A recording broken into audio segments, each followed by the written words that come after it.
Alors, je vais m'intéresser sur un sujet de bac STMG au niveau des probabilités conditionnelles et des arbres de probabilité. Donc, on va l'expliquer ensemble. Donc, j'ai dans un lycée des élèves qui sont en terminale STG. C'était un ancien nom pour les terminales STMG. Je sais qu'on va s'intéresser aux orientations post-bac après le conseil de classe du 3e trimestre. Je sais que j'ai 45% de filles et le reste, ce sont des garçons. Donc, quand je commence à faire mon arbre de probabilité, si A, c'est l'événement être une fille, 45%, ça va me donner une probabilité de 45 divisé par 100, donc 0,45. L'événement qui va suivre, l'événement B, c'est-à-dire être un garçon, je sais qu'en partant du même nœud, la somme des probabilités fait 1, donc je vais automatiquement avoir pour la probabilité de B 1 moins 0,45. Donc ça me permet de remplir le début de mon arbre de probabilité. Après, on me dit que 95% des filles souhaitent aller en BTS ou DUT, donc en filière Bac plus 2. Or, l'événement E, c'est l'événement qui dit je vais aller en BTS ou en DUT. Donc les filles vont aller à 95% en BTS ou en DUT. Là, je vais donc mettre 0,95. Comme tout à l'heure, je dois compléter en 1. Donc la probabilité ici présente, ça sera de 0,5. Ensuite, on me dit que 90% des garçons souhaitent aussi aller en BTS ou DUT.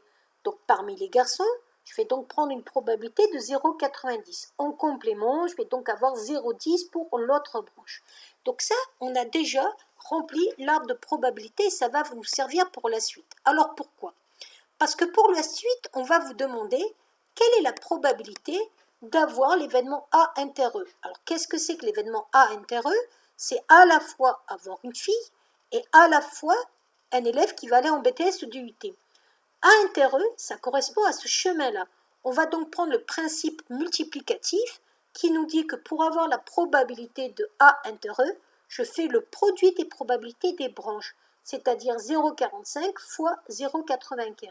Pareil, si je veux l'événement B inter E, c'est-à-dire à la fois avoir un garçon qui va en BTS ou DUT, ça va être le chemin ici présent, B et E, ça va donc être 0,55 fois 0,90. Et on me demande après la probabilité de P de E.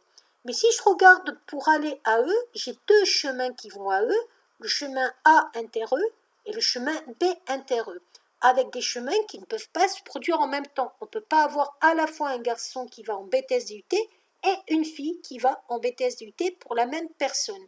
Donc ça, c'est ce qu'on appelle des événements incompatibles. Je vais donc pouvoir dire que P de E, c'est la somme de ces deux probabilités, donc des deux chemins par rapport aux probabilités.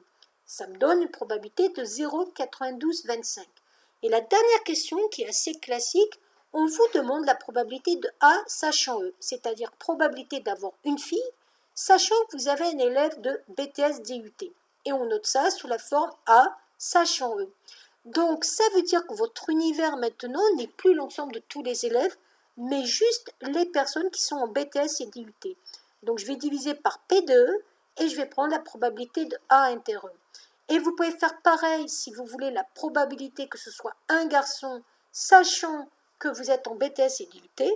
Et là, vous avez une autre probabilité. Et vous remarquez que la probabilité conditionnelle d'un garçon, sachant qu'il est en BTS, est un peu plus grande que la probabilité d'avoir une fille, sachant qu'on a des élèves en BTS DUT. Voilà.